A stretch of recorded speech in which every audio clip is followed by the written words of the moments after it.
Welcome back, everybody. I'm your host, Brett, with back with the Barbells and Trails podcast. Let's get into it this week. I'm not fucking around.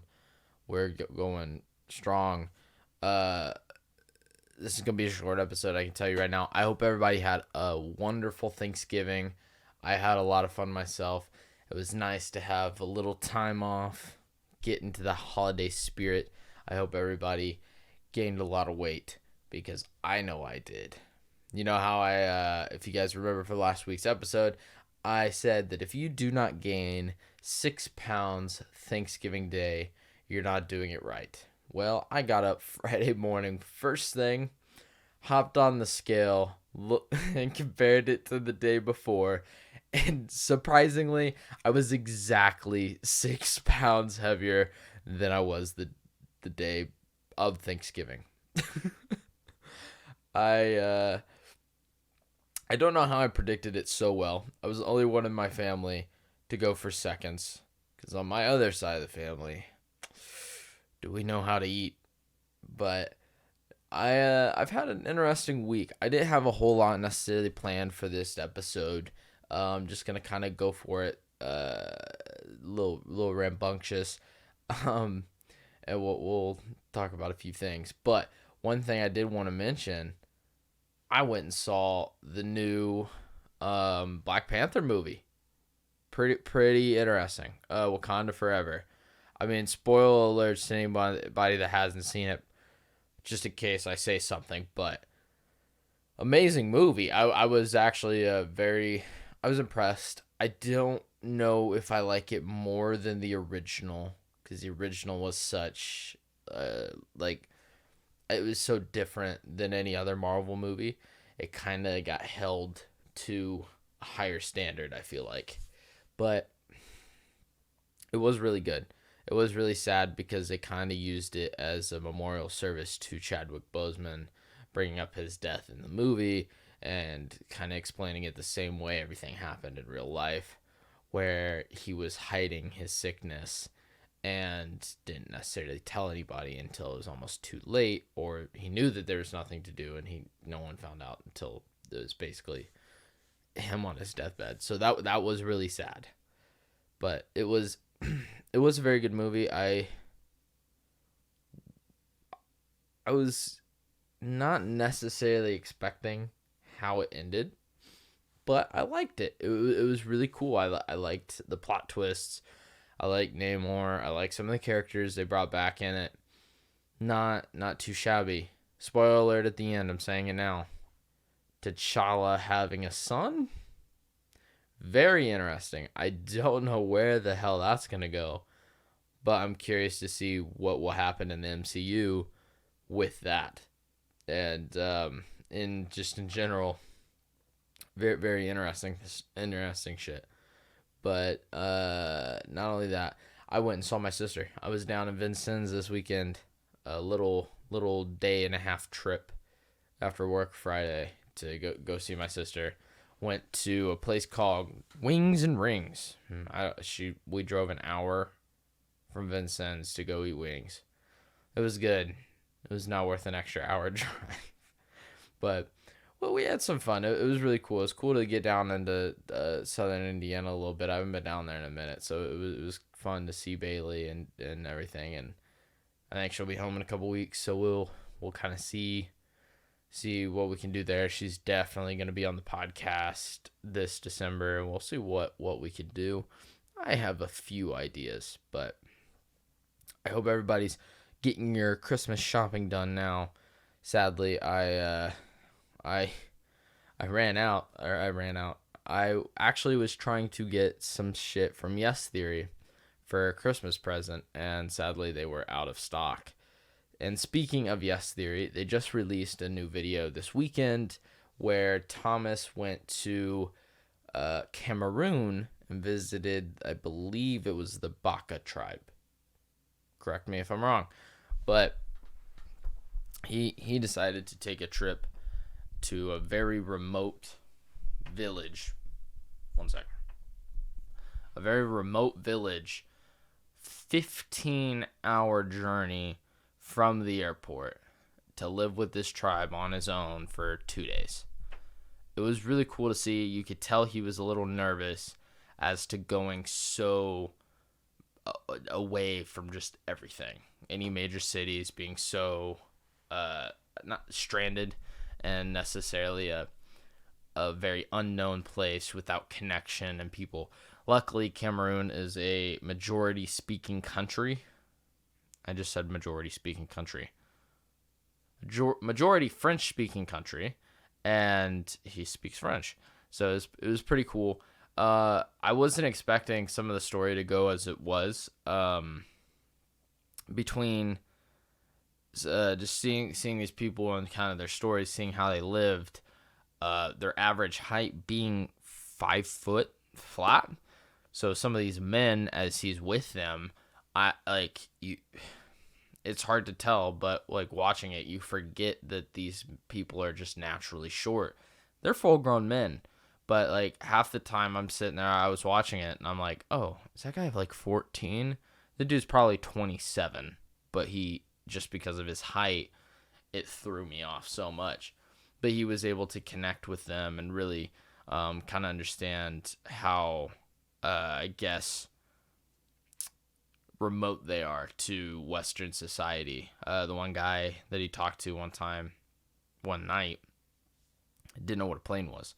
So he had to explain it and walked him through it and showed him a picture. The guy was really, really excited about it. And he's like, oh, how many people are on the plane? And Thomas told him, I was like, oh, 200. And he was like blown away. He's like, that's really heavy. How does it carry 200 people? And so it's interesting to see the distance between certain cultures and certain people with like modern society, and how there's still people that don't totally live the way or understand a lot of the stuff we have as a day to day, like a cell phone, like even just these walls, these sound panels, these books, a microphone, a laptop, just anything. It's so different to the way they live that it would almost be inconceivable. So it was kind of an eye-opener in that sense. But the craziest thing about his trip was that he was being searched for by the Cameroonian government because someone reported him as a foreign spy. And so they had to basically sneak out of the area from the village to get and head on the road 15 hours away straight to the airport to leave the country, because soldiers were actually looking for Thomas, thinking he was a foreign agent of some sort. That would have been, without a doubt, a very stressful situation. I don't know how the fuck I would have dealt with that. Would have scared the piss out of me. Because if you get caught and there's a misunderstanding, I don't know what the hell you do at that point, especially in a country like Cameroon. So that's its own thing. But there were a few things I did want to talk about in the news that I saw today that I was very interested in. So I thought we would go over a few. Just a couple, just a little bit, just to show you guys what is going on in the world. I listen to a lot of podcasts, which I believe I've told you guys before. But one of them this week was Tim Kennedy was on with Steve-O. And they were talking about a lot of different stuff and how Tim Kennedy has spent some time. I've heard the name. I don't know if I've listened or watched some of his stuff, but he was talking about his story with basically when ISIS was trying to recruit him to, or what? No, that's not how that worked. ISIS was trying to recruit locals to hunt down and track down Tim Kennedy locally in Texas. And Tim Kennedy found out because the FBI told him, and he decided to go on Fox News and say his address live on public television. And he told them that story, and he's like, no one showed up because they're a bunch of cowards. And I was just kind of like, that's a pretty fucking badass and crazy. And then he talked about how like waterboarding isn't that big of a deal, which I was just kind of like, it's not. Fuck, I don't know. He basically said it's very discomfortable. It's not necessarily going to kill you, but it will put a lot of stressors for you. And if there's someone that's trained to handle that kind of stress, it's not that big a deal. And I'm kind of like, this doesn't mean I want to get waterboarded. What the fuck? But anyway, shit going on in the news.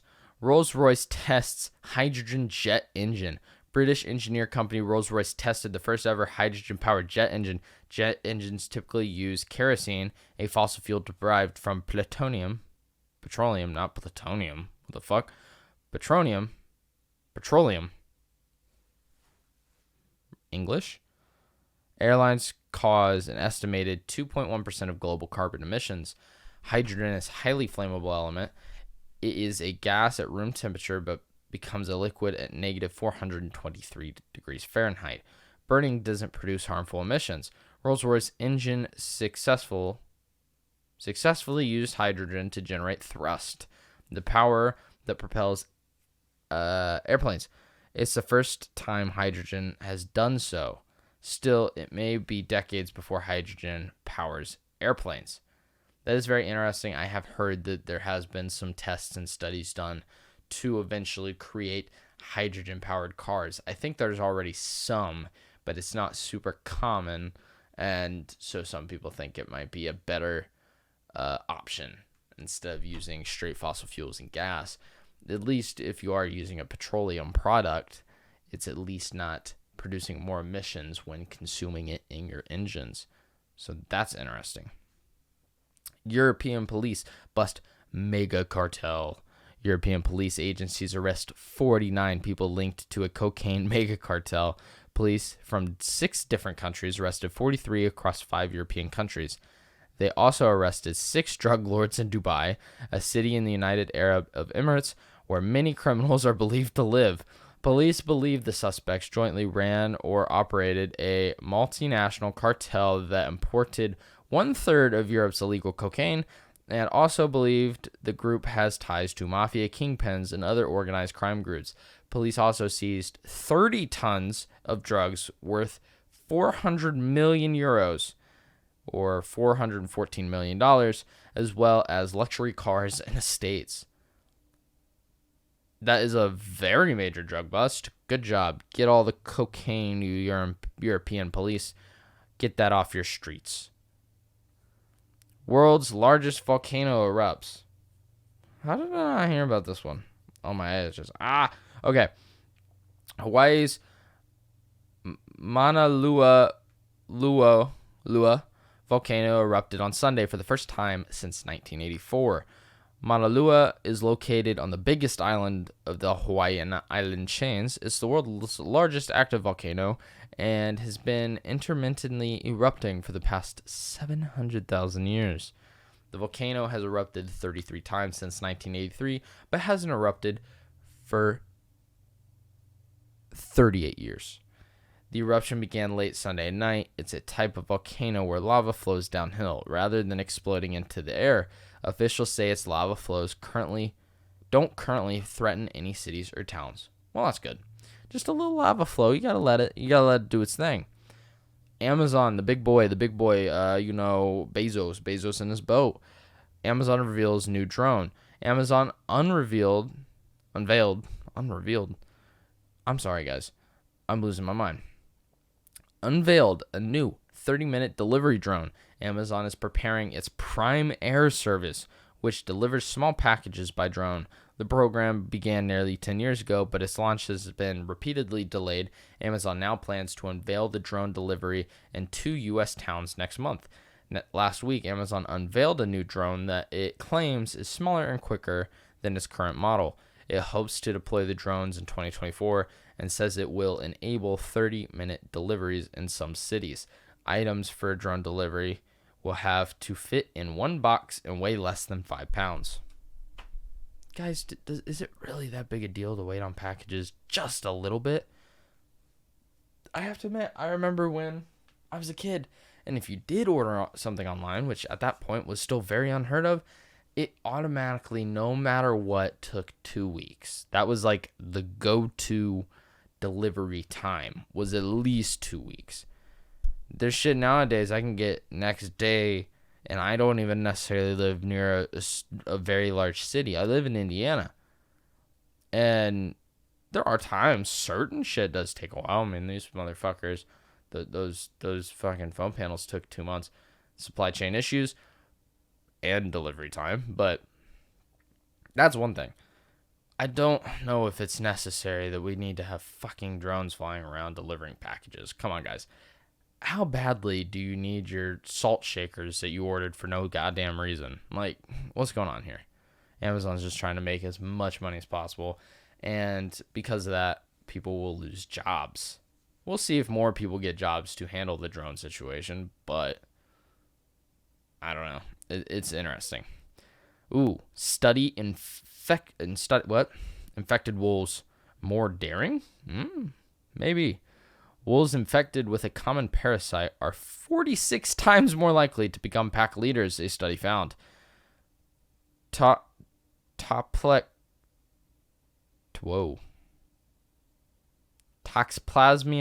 gondii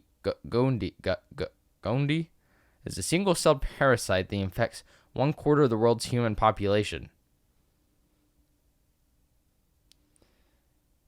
Where it usually has no effect, it can also reproduce in cats. Oh, that one. I've heard of this one. Thank you, Joe Rogan, for warning me. I don't have cats, so I don't think I'm in the 1/4 of this population, but researchers believe that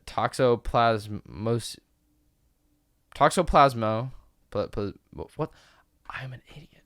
Toxoplasma infected wild animals are less risk adverse and more adventurous than normal animals, increasing their odds of being eaten by cats and allowing toxoplasma to reproduce.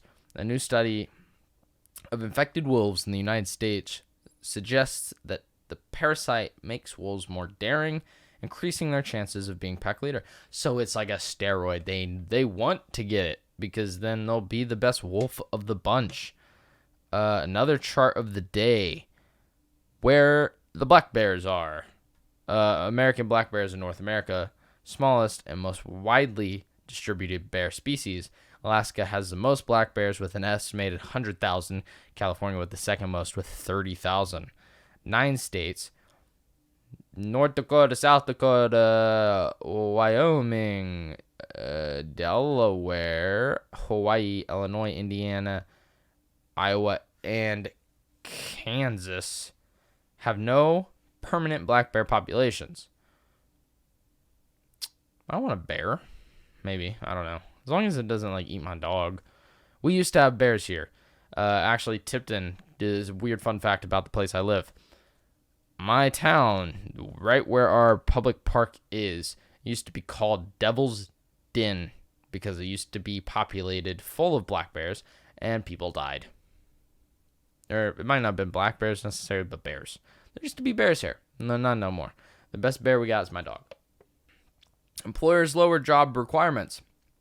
Fewer employers are requiring college degrees for jobs than before the pandemic, data shows. As of November, there are 1.9 open jobs for every one unemployed U.S. worker. A labor shortage, this has caused many employers to lower job requirements to attract more workers. Data shows that 41% of job openings required at least a bachelor's degree this November,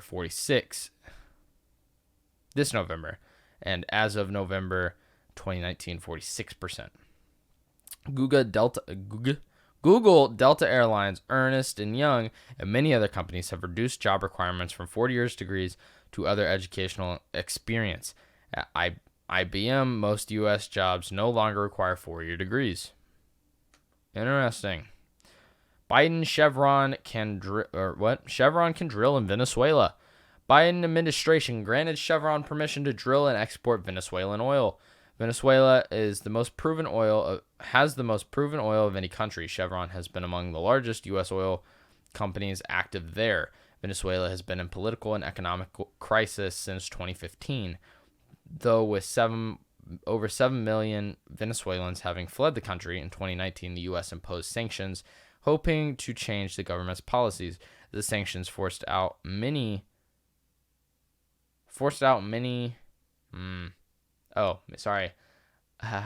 Abbreviations. Many companies and crushed Venezuela oil industry.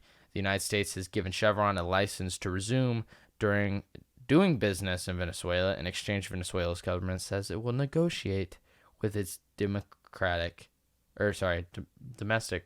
political rivals. More oil, please. Gas prices aren't super high, but we need some oil. Protests spread across China. This one caught my eye.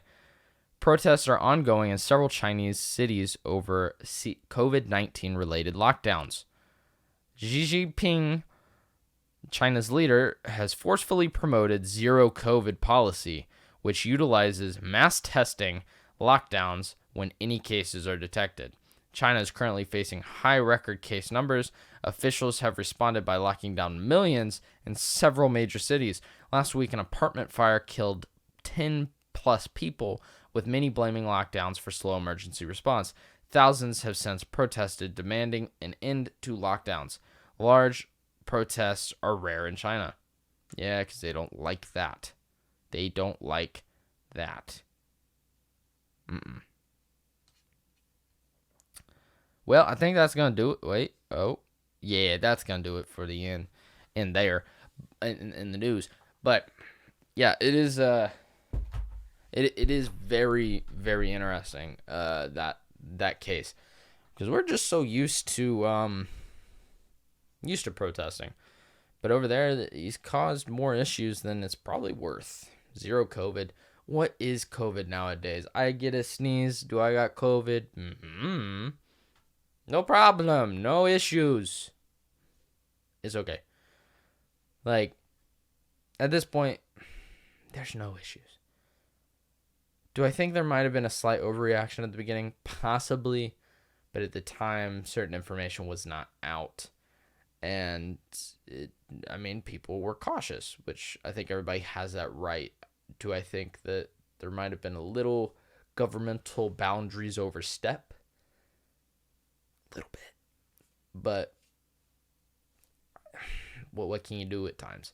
I think that is something that I've heard someone talk about recently, is how, because of COVID, Americans had their first taste of government affecting their personal lives.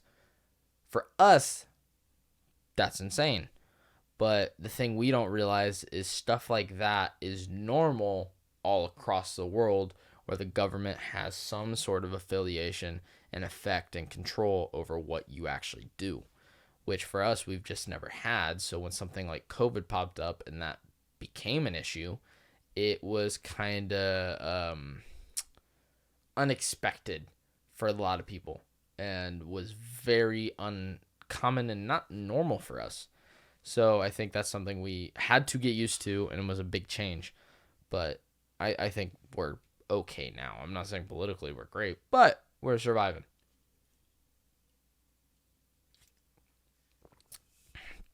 Not only that, the World Cup is happening.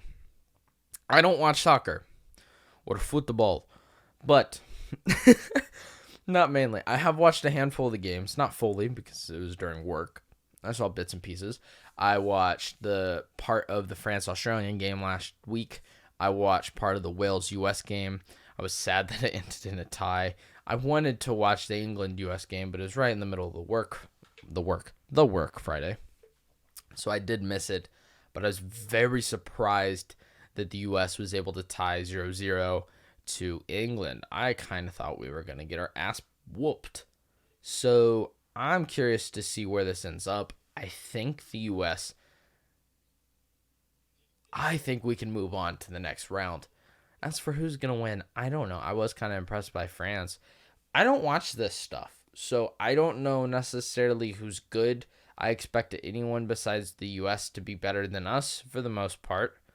So I'm not a great judge of ability. There's definitely certain countries I'm like, yeah, I don't think they're going to do as good as that one. Like the big boy countries I expect to do better. Like France, Germany, maybe Argentina. I don't know who's all in the World Cup. I don't think Germany's in the World Cup. But you know what I mean. Certain countries that are especially known for their football to do better. Where when the U.S. gets in there, it's kind of like, we're not good, but we're not on your guys' level. You guys play soccer all the fucking time. That's why if England and the other countries started doing a national football championship, we would fuck them up just because every high school has football teams. Every college team is outstanding, let alone all of our NFL teams are really fucking good. So if England or any other European country started to make a football team and there was some national game, we would be probably number one at the motherfucker just because it's such a part of our youth where soccer and football is not. It's kind of this, like, same with basketball. Other countries, for the most part, the best of the best are really good in other countries too, but the likelihood of us trying to be able to pull a better team than, let's say, England is a lot more common because basketball is just not played like it is here, where people do it for fun and play as a kid, and there's teams everywhere and all this, where the same thing is not available for soccer, or it doesn't have as much attention like basketball and football does. I mean, LeBron James spends $1 million on his body a year between cryogenic treatments, nutritionists, dietitians. Is kind of the same thing. Trainers, equipment, massages, physical muscle therapies, other recovery devices, a bunch of shit. And that's why he's been at the top of his game basically since he's been in, and it's been 20 years. That's why he's still able to pull off the shit he does. It's very, very impressive, and that's kind of crazy about sports nowadays, where it's like, even though I didn't watch mainstream sports as a kid, I know that the ability between people coming up now is a lot different than the ability from people when I was a child. Just because fitness has become something so, I guess, actually paid attention, like the way your body physically does shit. Like, people pay attention to recovery and exercise, what you do, how you train, how you eat. Where back in the day, I've literally heard professional basketball players talk about how when they were in the off season, they did not train at all. They did not diet any specific way. They just went and played. And it's like, imagine those players if they put in the same amount of work as some players now. It's ridiculous. And it definitely shows with how athletes are today. And it's a lot more competitive because people do so much. Where back in the day, it was based, I think, more on skill for the most part. And I think that's why Michael Jordan and specific people were such on a high level, because they took their shit so much more seriously than other players that are just like more common in certain sports. And I think that's why there's certain people that stand out, because some people do take their health and their training for the sport a lot more seriously. And I feel like Tom Brady is one of those people. So it is very, very interesting in that sense. But one thing, week, what podcasts, words? I'm lost. Oh shit. Christmas, December. I hope everybody is decided. Have you decided? Are you excited for Christmas? Christmas is fun. The family's around. You get to eat cookies. Santa is here. It's a good time. I'm curious to see how this Christmas goes. I think it'll be a lot of fun. I got a whole week off, which is not normal. So we'll see how that goes. That'll be a good time. Throwing a Christmas party this year. That will be a lot of fun. I do love Christmas. I love the time of year. I love the cold. I want it to snow. Can it please snow again? I like snow. I like winter. I think winter is underrated. And I think it's probably because I've never had a super severe winter. But I'm kind of okay with it. I'm kind of okay with the cold. Like, I have other family members that are like, fuck the cold. This is terrible. I'm like, it's cold. What am I going to do about it? I can't change it. Stop whining. Your whining isn't going to change anything. So I kind of hope it snows. I like it snowing. We typically have fairly mild winters around here. So it's not like I'm getting a New England blizzard in Boston. Like, that's not the shit we deal with at all. If we get like 4 or 5 inches, everybody's like, what the fuck do we do? That's a lot of snow right now. Where there's other places that get 2 feet and they're like, yeah, I'm going to work. What's wrong with that? And this happens all the time. And we're sitting there like, 2 fucking feet of snow? Bitch, I ain't stepping out of my bedroom, let alone my house. What are you talking about? We don't do that. So I do hope we have a white Christmas. I think it's in the works. I feel like we could. I'm kind of excited. We haven't had a white Christmas in a hot minute. Damn global warming. Sucks. But it'll be fun. I'm excited this Christmas. I think we'll get Bailey on. We'll do some other stuff. I tried ordering some expansion packs for the Seek Discomfort box. It's not coming in. Seek Discomfort, everything's out of order. Or not out of order. Out of stock. It's sad. I'm depressed. I'm not depressed, but it's not fun. I wish it was here. I wish it was in stock. But it is what it is. I'm curious to see. I don't pay attention to the gaming world right now. I've played a little bit of Warzone 2.0. It is a lot of fun. I do like the proximity chat. I've used it to my advantage to try befriending the enemies. I actually played the other day for a little bit, and there was one guy where it was at the beginning of the game. I think we're the only 2 people in the area, and at one point I hear him, and I see him before he sees me, and I'm like, hey, bro, don't shoot me, bro. Like, and he just looks at me, and he's like, bro, you see me? Like, nah, don't do it. And the guy's just like, don't shoot you? I was like, nah, man, I barely got shit. I got like a shotgun. Like, I think we're the only ones here. I'm chill. Like, you're good. And he's like, all right, man, you're cool. Like, yeah, I think we're the only ones landing here. And we just like split up. And I was like, thanks, man. Peace out, bro, motherfucker. We just took off. Also, when me and Craig played, I do wish. See, this is the kind of stuff I wish I was able to record last year when I was recording some Warzone. Was the proximity chat, because something happened that would have been amazing for a video. Was the first day I played, me and Craig got on playing trios with this buddy, and we happened to run into these people early on in this town. Didn't see them, but I was talking, and we had proximity chat on, and this dude's like, bro, you got a cute voice. And I'm like, thank you. You don't know how much that means to me. I was like, you're so sweet. And just, flattered. And so we kind of leave the area, and he's like, no problem, whatever. And like they do their shit, and I'm like, bro, don't. I was like, if you see a guy named Savage, because I was paying attention to his voice chat, I was like, guys, don't kill him. He's cool. He said I got a cute voice. We can't kill that guy. And so we moved to another position. Zone ended up falling back. We had to come back. And I was like, guys, maybe Savage is still alive. And I'm talking, and I hear him, and I see him, and I see his voice. I think he was the motherfucker that downed me, because I thought it was one of my teammates because of where the name tag lined up. They were at a distance. So I literally walked right past him and tried climbing up the ladder like a little bitch. And he literally said, bro, I'm sorry. And he just shoots me, and I'm on the ladder. I'm like, fuck. I realized it's him. I'm like, bro, I literally told my teammates not to shoot you, man. I'm the guy with the cute voice. And he's like, shit, dude. Like, he's like, I'm sorry. I was like, bro, let my team like come revive me, bro. Come on, we're chill.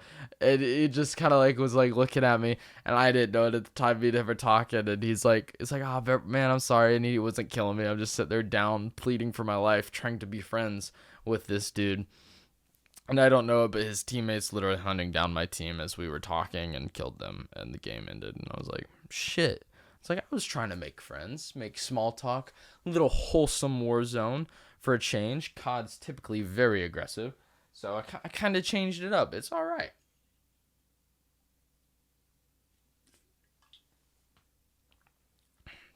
So it is fun. It is different. It's different it's more different than I thought it was going to be, honestly. So it, it is it was very interesting to kind of see. I know I have been also lacking in the topic compartment. Next week, I'm going to next week I'm going to talk about, and I'm going to read Jordan Peterson's Beyond shit. What is it? Beyond 10, Beyond I can't remember. I can't remember the name of it, but it's the sequel to the 10 Rules for Life. Or the 12 rules for living, or shit. Oh, damn it. You know what I mean? His book that I talked about months ago. I'm going to do an episode, or at least read it and talk about it next week on a sequel on the Beyond or expanded version. I can't remember the name. So that one will be really cool.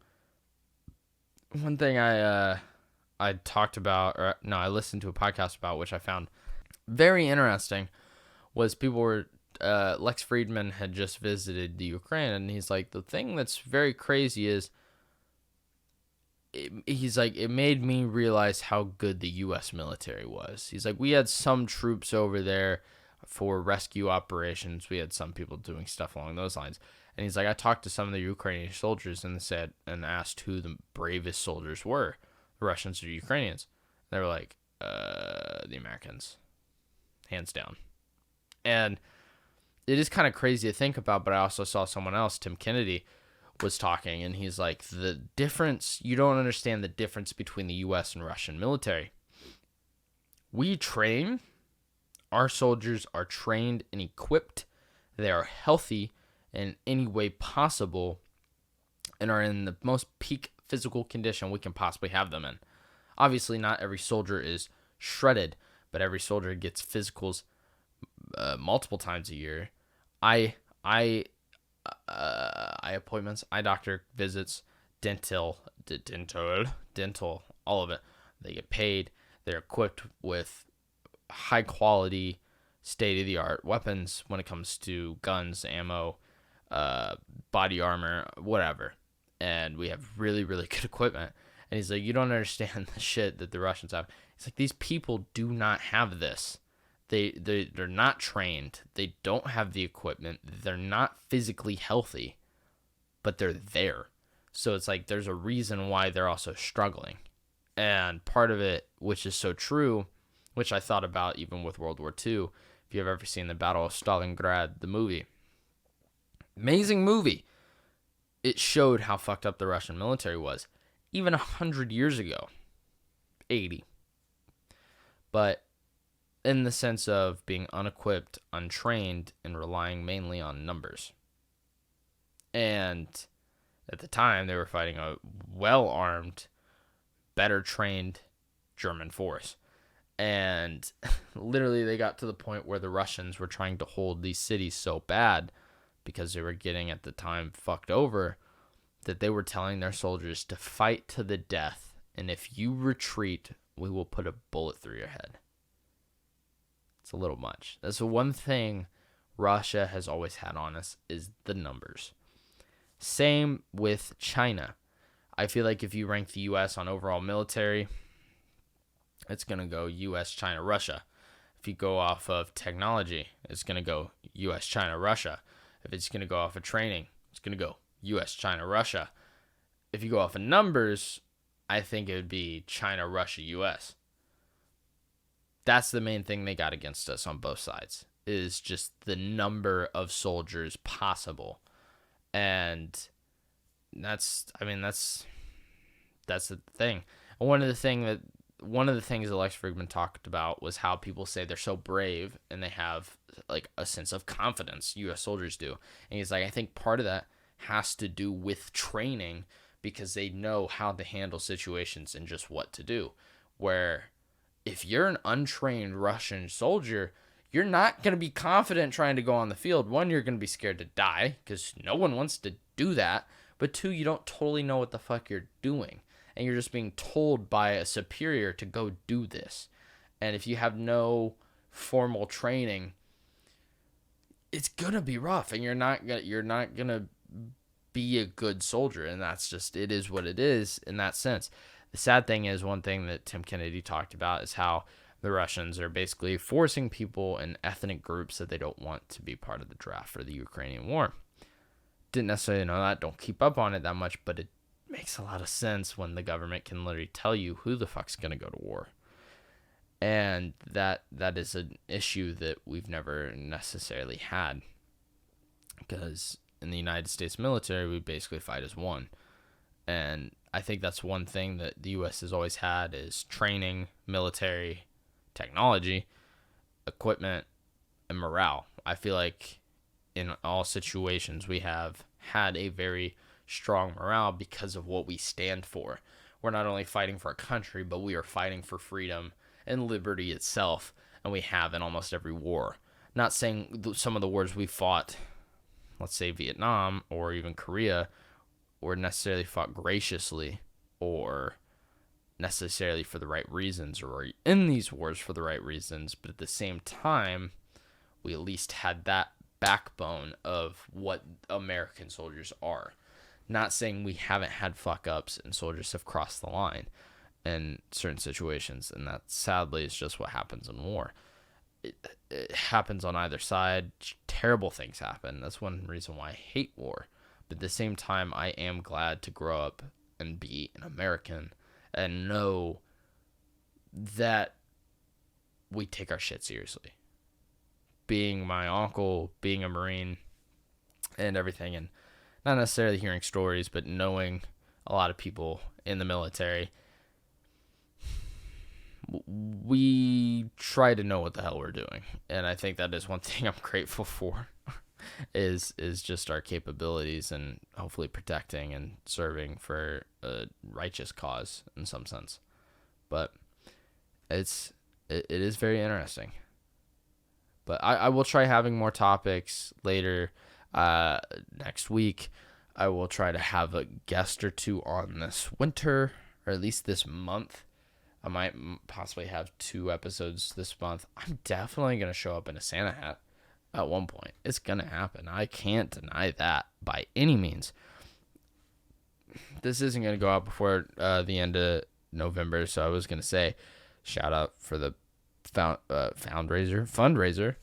Hey, I cracked $500. That's at least what I wanted to hit.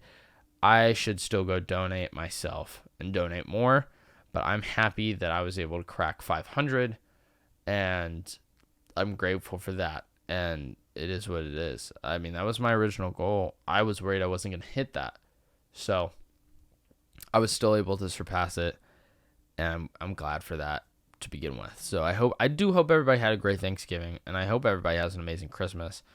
And don't totally skimp out. I know times are tough, but try to do what you can for your family. And if you can't get them something, just be there for them. You know, be with your friends, be with your family, have a good time, spend quality time together. Go watch some movies on Disney Plus. Go watch some Christmas movies. Go watch some shit on Hulu, whatever, Netflix, wherever your favorite Christmas movies are. Go watch Tim Allen's Santa Claus. Go watch The Grinch with Jim Carrey. Go watch Home Alone. Go watch all the classics. I'll tell you right now, this month is going to be the month I probably watch the most movies in a while. I am going to go see the new Avatar. That is happening. I'm seeing that in theaters. It's been 13 years. I don't know how well this is going to go, but I am at least intrigued enough to go watch the movie myself. I did look. The budget for this movie was only $12 million more than the last. Very surprising. I thought it was going to be higher, and if that includes inflation, holy shit, because that means it's probably the same, if not a cheaper budget, in 13 years. So I'm very impressed. I'm curious to see how good it is plot-wise, and I'm probably going to rewatch the first one before I go, but I am curious, and I'm going to see that one in theaters just because it's been 13 years. I can't believe that was in 2009. I was 8 years old when I watched that movie in theaters. It was amazing. It was the longest movie I think I'd ever seen in theaters at that point, and just everything with it. People say it's a cheap alien ripoff of the Pocahontas, and it's like, no, dude, it's just a good movie. It's sci-fi. It's cool. There's aliens.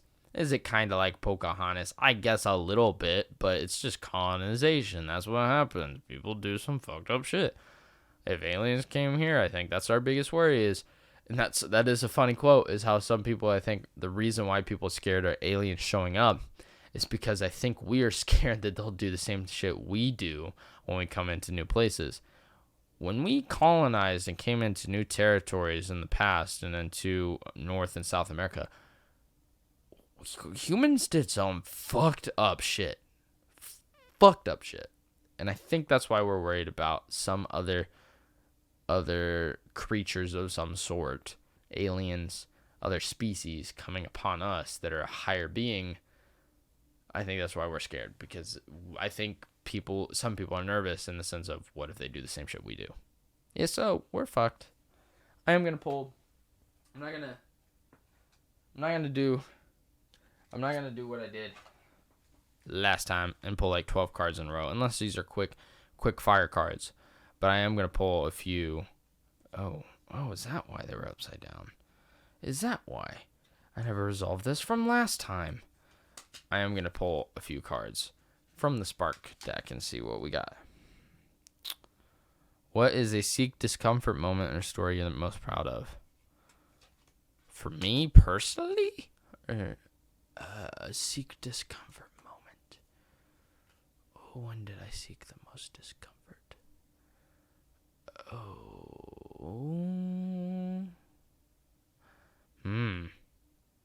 I don't know. Maybe originally starting work where I am now, because I was very skeptical. I really don't know why I was, but I was like, I don't know, and then I did, and it was worth it. Maybe that one, at least most recently that I can think of.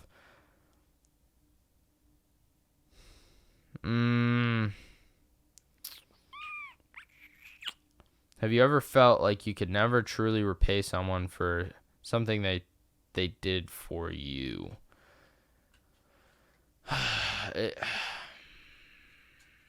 I think for both Noah and Bailey and certain people, I think just being there for me in certain situations, that's hard to repay someone. And I think that is it. I think in some way I want and will be able to repay my parents for everything they did for me eventually in life. But to try to repay my sister or Noah for just being there and being a part of my life and being there for me, that's almost impossible to repay someone. Who has been the most memorable teacher in your life? Like an actual teacher? Ooh, if we're going school teacher, either Mr. Levitt or Robinson. Robinson was the English teacher. That's where I read The Great Gatsby and Of Mice and Men. He was a very interesting, fun guy. Levitt was an IT teacher or business teacher. Didn't necessarily think he was the greatest teacher when it came to information, but he was fun. He shit on me every day and bullied me, but it was fine. He just fucked with me a lot. And I don't know. It was fun, but he's also kind of a weird dude. He's a good teacher. What cheers you up when you're feeling... we went over this last week. It's music. Who doesn't love music? What is the best compliment you've ever received? Honestly, the one that sticks out with me, if she watches this, I will be fucking shocked. The one compliment, and I think it was one of the first compliments I'd ever had directly from someone that was not family in my life, and I think that's why it fucking stuck with me so well, was that my senior year? It was Aaliyah Blair, someone I graduated with. My junior year, first day, I think, in Algebra 2, I had lost some weight over the summer. It was finally when my fucking ass started hitting puberty. And I got a little taller, and I lost a little weight. I don't even know if I lost weight. I just kind of thinned down a little bit. My puberty thin down was not like how some people shoot up and they get real thin and muscular. That didn't happen for me. I did lose weight, but she was the first person I think ever in my life to compliment me and said something about me losing weight and looking good. And it stuck with me for the rest of my life. I say that. It's only been, 4 years, 5 years. But I think that was the first genuine compliment I've ever had from a peer of mine. And it was very nice of her. She's a very, very kind, sweet person. We've read, how have I done that one before? Oh shit. If you were able to die right now, would you be satisfied with everything you've accomplished in life? Hands down, no. I feel like I would leave a life unlived. I think that would be my big thing. Not experiencing enough, traveling enough, living for myself. So no, I would not die feeling accomplished at that point. Are you an introvert or extrovert? Explain. More difficult question than you probably realized. I'm both. I really am both. And I think most people are a combination of the two. Like, personality is a lot more complex than just one or two things. And I think in high school, no, even in high school when I was younger, I feel like I was very similar. I'm very extroverted when I'm around friends. Family depends on the family. I with certain family, I don't let go as much, but with friends, I let go. And I even siblings, I can be a lot more extroverted and outgoing. It just depends on who the fuck I'm with. But when I'm surrounded with not always family. I'm gonna say friends, because mainly friends. I'm a lot more not necessarily bubbly, but I'm a lot more willing to do shit, go a little crazy, talk to people randomly, have a good time. Like, I'll be the motherfucker when, like, me and Noah together are just to talk to someone randomly on the street and say, I hope you're having a fucking awesome day, or how are you doing today, and just say random shit. I'm more outgoing, where if I'm by myself, I feel like it's a little more awkward. I will still say it every now and again. It just depends on the situation. But in general, I'm a lot more extroverted when I am with I almost said family again. Friends. When I'm with friends, I can be super extroverted. Like, at the moment, I live alone, and I'm completely fine with that. There are some days in the week, I go to the gym, I go to work, I go home. That's it. Especially on weekdays. And I do my own thing. And even on the weekends, I don't necessarily do a whole lot. I'll try doing shit around the house. I will try working possibly on the podcast. I'll do other stuff. I'll go to the grocery store. If there's something going on, I will go to it or do something.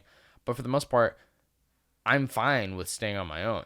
Are there times I want to go out? Yes, but I'm not also the type to go out on my own or not with other people. Because one, it's not as fun when you're not with people you want to have fun with. And two, when I go out, I also want someone else to enjoy it in the memory and be a part of it as well. So it's like, when I go out, part of it is I'm not against going out on my own, but I feel like in general, it makes my life more fun and someone else's life more fun and interesting if we go do something together, instead of me going on my own and them sitting at home, or them going home or going out and me sitting at home. So I'm definitely a fucking split combination. If I'm by myself, I'm hitting the mic.